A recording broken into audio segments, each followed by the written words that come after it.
So we're in the kitchen here. I've got Harry who lives on the farm and we've got his fantastic beef and I wanted to show him a great way to cook a really nice roast dinner. So I've got a non-stick frying pan here. It's getting nice and hot on like a medium heat, yeah? No oil in there or anything. So while that's getting nice and hot, we'll put the beef on.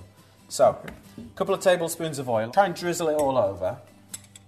Okay, and then if you take half the herbs that we chopped, so that's rosemary and thyme, and just sprinkle it all over. And then, whenever I'm cooking beef, plenty of salt and pepper. Because it's a slow cook, we want that big foundation of flavour and want robust flavours. And then on with the pepper, plenty of black pepper. About that alright? Yep, that'll do for that side. So what we're going to do is transfer the beef into the pan, skin side down, just kind of lower it in. And now the key is don't touch it until it gets really, really nice and golden. But what we can do is season this side. We're going to season all sides of the beef. So what you did there with the salt and pepper, you do that again, that'll be great. And what you can do is just have a little look. You can see it's just starting to cook there, but that wants a few more minutes on there until it gets a really nice, crisp, golden skin. So if you just have a little turn it over and just keep looking. See that to me? That's looking nice and golden and crisp. So we'll turn it over. We'll do the same on that side. And usually what you can do is when you've got the top and the bottom, so when you turn it on its end, see that little gap there? If you could just put a little bit of seasoning in there, that means we'll get some seasoning right in the middle of the dish as well. And then the same with the pepper. We'll pop that back down. And then we can lift that into the pan that we're going to cook it in the oven. But you see all these little bits here? All these bits, that's all flavour there, so you don't want to throw that out. So if you add all the vegetables into the pan, pour them away from yourself, then there's no chance of you splashing them, and we'll get those all cooking, we'll get some colour on those. Give them a little shake around, get them all level in the pan, and then they all start to cook evenly. And then we've got some red wine. Now whenever you add liquid to a pan that's with cooked meat in, what it'll do is it'll kind of suck all the flavour off the pan into the wine, and then we can add all that into the dish there, and you get a maximum amount of flavour there. Get it all going, and then we'll just pour that in with the beef there. All these flavours all marry together over the 3 hours while they're in the oven.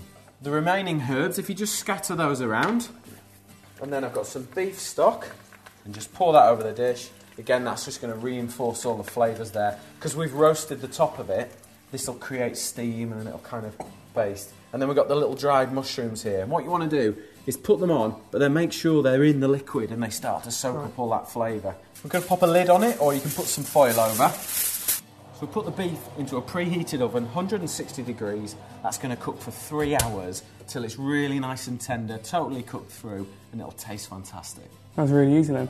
Just pop it onto this chopping board here, and then we can carefully unwrap it. There we go. Look at that. Just have a smell of that. It smells fantastic. Really good. So if we carefully lift the beef out, and then we're going to pop that on there, and we're just going to let that rest, because when it's had sort of 3 hours in the oven, it's like gets really tense as it cooks, and it just needs to relax, and then it'll make it even more tender. And then we've got all these really nice vegetables and these mushrooms here. We don't want to waste those. So I've got a slotted spoon and just pour those around the beef. And then if you could just bring that pan onto that hob there. And what we can do is once I've got all these vegetables out, we can pour that liquid into the pan and we'll just reduce it down a little bit, and that'll make it just slightly thicker, and it'll sort of intensify the flavour a little bit. Is it making you hungry, this smell? Yes, I'm looking forward to eating it. Smells really good, really good. And what we'll do is we'll just pour this into the pan. Really hot this, so just be nice and careful. Pour that in. Okay, put this to one side. And then we'll turn the hob on, and then we're just going to let that reduce down just for a few minutes. While that's going on, we can get the carrots on and the broccoli, get the potatoes out. And then also, with this foil, we can just cover this beef, and it'll happily just sit there and rest for about 10 minutes. It'll be fine. There you go, a fantastic way to cook a great cut of beef. Thanks, Steve.